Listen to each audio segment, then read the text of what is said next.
ETF index mutual funds నేర్చుకుని stock మార్కెట్లో రాణించాలనుకుంటున్నారా? వెంటనే ఈ నెంబర్కి కాల్ చేయండి. Welcome to Suman TV. నేను మీ సుమన్ టీవీ నాగ్. పగడాల ప్రవీణ్ గారు. ఈయన విషయంలో ఎప్పటికప్పుడు కొత్త విషయాలు వెలుగులోకి వస్తూనే ఉన్నాయి. కొంత సందిగ్ధం కూడా ఉంది. ఏం జరిగి ఉంటుంది ఏంటి అనుకునేటువంటి క్యూరియాసిటీ కూడా ఉంది. కొంత మేరకు ఇన్ఫర్మేషన్ రావాల్సినటువంటి అవసరం ఉంది. ఇప్పుడున్న అప్డేట్స్ ప్రకారం కనుక మనం చూస్తే విజయవాడ ఆ ఏరియాలోకి వెళ్ళినప్పుడు ఏం జరిగింది, సో వాటికి సంబంధించినటువంటి పూర్తి వివరాలు ఏంటి అనేది ఈరోజు మనతో పాటు హైకోర్టు అడ్వకేట్ అలగరి రవీంద్రనాథ్ గారు ఉన్నారు. అది వారి మాట్లాడి తెలుసుకుందాం. Hello sir. కొత్త విషయం ఒకటి బయటికి రావడం జరిగిందండి. విజయవాడకి రీచ్ అయినప్పుడు ఏం జరిగింది అనేటువంటి దాని మీద కూడా కొంత క్లారిటీ ఉంది. సో ఈ బిట్వీన్లో ఏం జరిగింది ఏంటి అనేది కూడా కొంత గందరగోళం అయితే ఉంది పగడాల ప్రవీణ్ గారి విషయంలో. సో మీకు తెలిసిన ఇన్ఫర్మేషన్ ఏంటి అంటే కొన్ని ప్రశ్నలు కూడా లేవనెత్తుతున్నాయి. నాగరాజ్ గారు, నిన్న మధ్యాహ్నం తర్వాత కొన్ని ఛానల్స్లో ప్రత్యేకంగా ప్రవీణ్ పగడాల గారు సంబంధించి కొన్ని వీడియో క్లిప్పింగ్స్, కాస్త ఇంట్రెస్టింగ్ వీడియో క్లిప్పింగ్స్ అని చెప్పుకోవచ్చు మనం.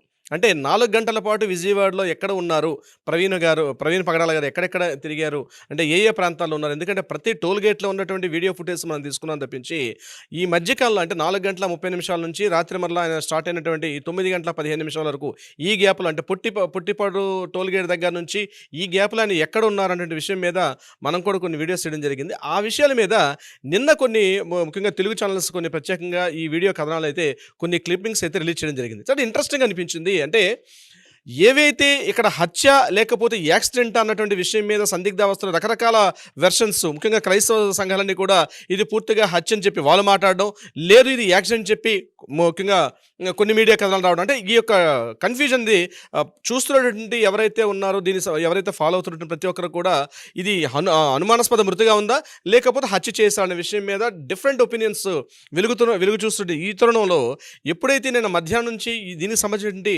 ఈ వీడియో ఫుటేజ్, అదేవిధంగా కొన్ని పోస్టులు, అదే కొన్ని పిక్చర్స్ రిలీజ్ చేశారు, అవి కాస్త ఇంట్రెస్టింగ్ అనిపించాయి. ఏదేమైనప్పటికీ కూడా పోలీస్ డిపార్ట్మెంట్ నుంచి వచ్చినటువంటి మనం కన్ఫర్మేషన్ చేసుకోవాలి. బట్ మీడియా కథనాల్లో మాత్రం కొన్ని భిన్న సవాళ్ళు వినిపించాయి. అంటే ఇక్కడ ఆయన ఒక ఫుట్పాత్ దగ్గర ఆయన కూర్చొని తన బైక్ని అక్కడ స్టాండ్ పెట్టి ఆ కూర్చొని ఇమేజ్ ఏదైతే ఉందో అది చూసి చాలా డౌట్స్ అయితే రేజ్ అవుతున్నాయి. కొంతమంది ఏంటంటే ఆయన లిక్కర్ తీసుకొని ముఖ్యంగా ఆ లిక్కర్ ఒక షాప్లో కూడా ఒక లిక్కర్ షాప్లో ఆయన పర్చేజ్ చేసినటువంటి కొన్ని వీడియో ఫుటేజ్ కూడా తీసుకొని రావడం జరిగింది. అది కూడా నిన్నటి నుంచి ఖచ్చితంగా సర్క్యులేట్ అవుతున్నాయి. ప్రవీణ్ గారు లిక్కర్ కన్జ్యూమ్ చేశారా, లిక్కర్ కన్జ్యూమ్ చేయలేదా, ఇవన్నీ కూడా దర్యాప్తు బృందాలు కన్ఫర్మేషన్ చెప్పాల్సిన ప్రయత్నాలు అయితే ఉంటాయి. కానీ మీడియా ఫోర్త్ ఎస్టేట్గా మాట్లాడుతున్న మీడియా అయితే కాస్త ముందుకు వెళ్ళి కొన్ని ఆధారాలు సేకరించే ప్రయత్నం చేశారు. జస్ట్ మనం ఈ వీడియో చేస్తున్న కొన్ని నిమిషాలకు ముందు కూడా పోలీసులు కూడా కొన్ని వివరాలు చెప్పడం జరిగింది. విజయవాడ టౌన్లో ఉన్నటువంటి 200 కెమెరాల వరకు మేము పరిశీలించాము. ఆ 200 కెమెరాల్లో పరిశీలించి ఏదైతే ఉందో అందులో వచ్చినట్టు ఒక సీసీ ఫుటేజ్ ప్రకారం ముఖ్యంగా రామవరప్పాడు అన్నటువంటి ప్రదేశం, అంటే ఒక టోల్గేట్ ఉంటుంది, రామవరప్పాడు అనే ప్రదేశం దగ్గర ఆ ఏదైతే మెయిన్ రోడ్ ఉంటుందో మెయిన్ రోడ్ ఒక 50 మీటర్ల డిస్టెన్స్లో సైలెంట్గా, అంటే తన మెడ వంచి కూర్చొని పక్కన బైక్ ఉంది అక్కడ కూర్చుంటుంది, దానికి సందర్భంగా చెప్తూ ఇదైతే ఆయన అక్కడ రావడం జరిగింది. ఒక టీ షాప్ దగ్గర కూడా టీ తాగారని చెప్తూ ఆ పక్కన ఫుట్పాత్ ఉన్నటువంటి ఆ ప్రదేశంలో కూడా కాసేపు ఆయన పడుకున్నారని, అక్కడ సీసీ ఫుటేజ్ వెలుగులోకి వస్తే కానీ ఈ విషయాలు మనకు కన్ఫర్మేషన్ వస్తుంది. బట్ మీడియాలో ఉండే వార్తా కథనాలు పోలీసు అయితే కన్ఫర్మ్ చేశారు 50 మీటర్ల డిస్టెన్స్లో ఆయన కూర్చున్నారని చెప్పి. అదేవిధంగా హెడ్లైట్ అప్పటికే పగిలి ఉందని, అంటే బహుశా ఏ రకమైన ఊహాగానాలు ఉంటాయండి. బహుశా ఆయన కోదాడ అదేవిధంగా ఉన్నటువంటి ఆ ప్రాంతాలు ఎక్కడో లిక్కర్ కన్జ్యూమ్ చేసుకొని ఆయన బైక్ డ్రైవ్ చేసుకుంటూ వస్తున్నారు. బైక్ డ్రైవ్ చేసుకొచ్చిన తర్వాత రామవరప్పాడు ప్రదేశం దగ్గర ఆగేసరికల్లా అక్కడ ఎక్కువసేపు, అంటే ఒక విషయం నాగరాజు గారు, 45 ఏళ్ల వయసు ఉన్నటువంటి వ్యక్తి, బీపీ ఉండొచ్చు, షుగర్ ఉండొచ్చు, మనకే తెలియదు. సాధారణంగా 45 ఏళ్ళు అంటే ఇట్స్ కంటిన్యూ ఆల్మోస్ట్ ఎప్పుడు మధ్యాహ్నం 11 గంటలకి మిట్ట మధ్యాహ్నం సమ్మర్లో ఎండలో బయలుదేరినట్టు వ్యక్తి నాన్ స్టాప్గా ప్రతి టోల్గేట్లో కూడా మనం టైంలో చూసాం. ఏ టైంలో అయితే టోల్గేట్ రీచ్ అవ్వాలో ఆ టైంలోనే టోల్గేట్స్ అన్ని రీచ్ అవ్వకుంటూ ఆయన ఆ ప్రదేశానికి వెళ్ళడం, అక్కడికి వచ్చిన తర్వాత ఆయన హెవీ జర్నీ అయి ఉండొచ్చు. ఆ హెవీ జర్నీలో కూడా కూర్చుండే అవకాశం కూడా ఉంటుంది. Is it right are wrong అనేది మన పోలీసులు చెప్పాలి.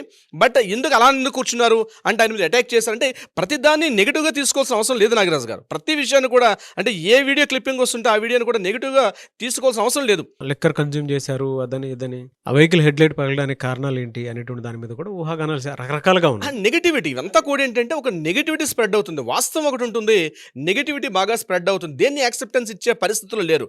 నేను ఒకటే కోరుకుంటున్నాను, మన క్రైస్తవ సంఘ మిత్రులందరూ కూడా ఒకటి కోరుకుంటున్నాను, ముఖ్యంగా మతాన్ని ప్రజాస్వామ్య వ్యవస్థను మాత్రం లింక్ పెట్టవద్దు. మత విశ్వాసాలు అన్నవి మనం గదిలో చేసుకొని మన ప్రార్థనలు అవన్నీ ఉంటాయి. కానీ ప్రజాస్వామ్యబద్ధంగా దర్యాప్తు సంస్థలు ఉన్నాయి, ఒక న్యాయ వ్యవస్థ ఉంది, లా అండ్ ఆర్డర్ డిపార్ట్మెంట్స్ ఉన్నాయి. వ్యవస్థల మీద నమ్మకం ఉంచాల్సిన అవసరం ప్రతి ఒక్క భారతీయ పౌరుడికి ఉంటుంది. మతం అనేది కాస్త పక్కన పెట్టుకుందాం నాగరాజు గారు. నేను హిందూ మతమా, నేను ముస్లింనా, క్రిస్టియనా, మత స్వేచ్ఛ అనేది మనకి ఇచ్చింది తప్పించి మన మత విశ్వాసాలు తగ్గట్టుగా దర్యాప్తు సంస్థలు కూడా అలాగే పనిచేయాలి. నేను అనుకున్నట్టుగానే ఈ రిపోర్ట్ అట్లాగే రావాలి. రిపోర్ట్ రాకపోతే మా దర్యాప్తులు మేము చేస్తాం, మా విచారణలు మేము తీస్తామని కొన్ని రకాలైనటువంటి కొన్ని వీడియో కథనాలు మనం చూస్తున్నాం. ఇది కరెక్ట్ అయిన పద్ధతి కాదు. దర్యాప్తు సంస్థ వాళ్ళు ముఖ్యమంత్రి స్థాయిలో చంద్రబాబు నాయుడు గారు చెప్పారు, హోమ్ మినిస్టర్ గారు చెప్పారు, అదేవిధంగా ఐజీ స్థాయి ఉన్నటువంటి ఏలూరు రేంజ్ ఐజీ గారు అశోక్ కుమార్ గారు పెద్ద స్థాయి ఒక దర్యాప్తు సుమారుగా 5 టీములు డివైడ్ అయిపోయి దీని మీద పూర్తిగా పరిశీలిస్తున్నారు. వచ్చిన పోస్ట్ మార్టం రిపోర్ట్కి వీటి లింక్ అప్ పెట్టి అతి తొందరలో ఒక 2-3 రోజుల్లో పూర్తిగా వెలుగులోకి వచ్చే అవకాశం ఉంటుంది. కానీ ఇది కూడా పేషెన్స్ని పట్టుకోలేకుండా ప్రజాస్వామ్యాన్ని పూర్తిగా వ్యవస్థల్ని తప్పుపడుతూ మాట్లాడడం అంది ఎట్టి పరిస్థితుల్లో కూడా వేరే వాళ్ళు కూడా రెచ్చగొట్టినట్టు ఉంటుంది. నిజంగా ఏ వ్యవస్థ అయినా సరే మత విశ్వాసాన్ని లింక్ అప్ పెట్టకూడదు. మత విశ్వాసాలే ఎవరి మత విశ్వాసాలు పాటించుకోవాలి. That is the different point of view. జరిగిన సంఘటనని దీన్ని క్రోడీకరించేసి లింక్ పెట్టి ఇది ఇలాగే జరగాలి అంటే ఆ సంఘాల్లో ఉన్నటువంటి ప్రముఖ వ్యక్తులను చెప్పబడుతున్న కొంతమంది వ్యక్తులు కూడా మా దర్యాప్తులు మేము చేస్తాం, మా విచారణ మేము చేస్తాం, ఇది కరెక్ట్ కాదు. మీ దగ్గర ఆధారాలు ఉంటే ఆధారాలు వెలుగులో తీసుకురండి. ఎస్పీ గారు క్లియర్గా చెప్పారు, మీ దగ్గర ఉన్న ఆధారాలు ఉంటే కూడా వాటిని ప్రవేశపెట్టండి, మేము కూడా వాటిని ఫాలో అవుతామని. నేను ఒకటే అడుగుతున్నాను ఈ యొక్క వేదిక ద్వారా, సుమారుగా ఇప్పుడు 2 రోజులు 3 రోజుల నుంచి నడుస్తున్నటువంటి ఏదైతే ఈ తతంగం ఉందో దీనికి సంబంధించిన అవును కాదు, ఎస్ఆర్నో, ఇది హత్య అని లేకపోతే ఇది యాక్సిడెంట్ అని చెప్పినట్టు ఈ విషయం మీద రకరకాల భిన్నస్వరాలు వస్తున్నప్పుడు మీ దగ్గర ఆధారాలు ఉంటే ఎందుకు చూపించలేకపోతున్నారు? ఒకటే సూటిగా ప్రశ్న. మీ దగ్గర ఆధారాలు వాళ్ళు ఎట్లయితే చూపిస్తున్నారో మీడియా కథనాలు ప్రవేశపెడుతున్నారో, ఎందుకంటే ఎందుకంటే నా మాట అంటున్నాడు నాగరాజు గారు, ఆయన బయలుదేరింది ఒక ప్రత్యేకంగా తన వ్యక్తిగత పని మీద బయలుదేరారు. అదేవిధంగా చాగలలో ఒక ప్రచార నిమిత్తం బయలుదేరారు. ఎవరినెవరినో కలిసి ఉంటారు కదా, ఎవరెవరికి ఏ విషయాలు చెప్పుంటారు కదా, వాళ్ళు మీడియా ముందుకు వచ్చి ఎందుకు మాట్లాడలేకపోతున్నారు? ఆయన చాలా మందిని కలిసి ఉంటారు, వాళ్ళు బయటకు వచ్చి ముందుకు వచ్చి చెప్పాల్సినటువంటి బాధ్యత కూడా బాధ్యత ఉంది. ఎవరెవరు కలిశారు, ఇప్పుడు ఇది జరిగింది, నిన్న ఒక వీడియో ఫుటేజ్ వచ్చాయి, ఇది కాదు మా దగ్గర ఇటువంటి వ్యక్తులు ఉన్నారు, కాస్త వ్యక్తులైనా మాట్లాడి నాతో మాట్లాడారు, నేను ఈ విషయాన్ని మాట్లాడాను, నేను ఇది కన్ఫర్మ్ చేస్తున్నాను అని చెప్పి మాట్లాడాల్సిన అవసరం అయితే ఉంటుంది. మీ దగ్గర ఇన్ఫర్మేషన్ ఉంటే మీడియా దర్యాప్తు సంస్థలకు కూడా మీరు సహకరించాలి. సహకరించకుండా పరిధిని దాటి అవకాశాన్ని దాటి దీనిని కూడా అడ్వాంటేజ్ తీసుకుని మాట్లాడాలనుకోవడం అనేది తప్పనైతే నేను మాట్లాడుకు. ఎందుకంటే న్యాయ వ్యవస్థ మీద కూడా చాలామంది మాట్లాడడం జరిగింది, న్యాయవాదులను కూడా మాట్లాడడం జరిగింది, లా అండ్ ఆర్డర్ డిపార్ట్మెంట్ కూడా మాట్లాడడం జరిగింది, ప్రభుత్వాల మీద కూడా మాట్లాడడం జరిగింది. మనం ఎన్నుకున్నటువంటి మన ప్రజాస్వామ్య ప్రభుత్వాల మీద ఏ ఒక్క వ్యక్తి మాట్లాడినా అది ఏ మత సిద్ధాంతం అయితే ఏ మత సిద్ధాంతం వారైనా సరే వాటినైతే హర్షించాం నాగరాజు గారు. సంఘటన జరిగింది, సంఘటన దర్యాప్తు సంస్థలు పనిచేస్తున్నాయి, వెలుగులోకి వస్తే విషయాలు వెయిట్ చేయాల్సిన అవసరం అయితే ఉంటుంది. ఓవర్ నైట్ నాకు జరిగింది, నాకు తెలిసింది కాబట్టి నిమిషాల్లో నాకు రిజల్ట్ ఇచ్చేయాలంటే రిజల్ట్ ఇచ్చే పరిస్థితిలో ఉండరు. అవి దానికి కావాల్సిన టైం తీసుకుంటారు. ఎందుకంటే ఏపీ పోలీసులు అనేవాళ్ళు డెఫినెట్గా అద్భుతమైనటువంటి టెక్నాలజీ ఉన్నటువంటి వ్యక్తులు. ఇది ఏ ఒక్క మతానికో ఏ ఒక్క వ్యక్తులను దీన్ని కవర్ చేసే పరిస్థితి ఉండదు, 100% ఉండే అవకాశం లేదు. ఎక్కడో లింక్ని తీసుకొచ్చి బోడిగుండికి మోకాలుగా లింక్ పెట్టుకుంటూ మాట్లాడడం అంది నోరుంది కాబట్టి నేను మాట్లాడచ్చు. కానీ సాక్ష్యం అనేది ఇంపార్టెంట్. కోర్టులో కానీ సంఘటనలో కానీ లా అండ్ ఆర్డర్ డిపార్ట్మెంట్లో సాక్ష్యానికి ఉంటుంది తప్పించి ఏడుపులకు మాత్రం ఎట్టి పరిస్థితుల్లో అవకాశం ఉండదు నాగరాజు గారు. సో విజయవాడలో ఏం జరిగింది అనేటువంటి దాని మీద కూడా కొంత సందిగ్ధం ఉందండి.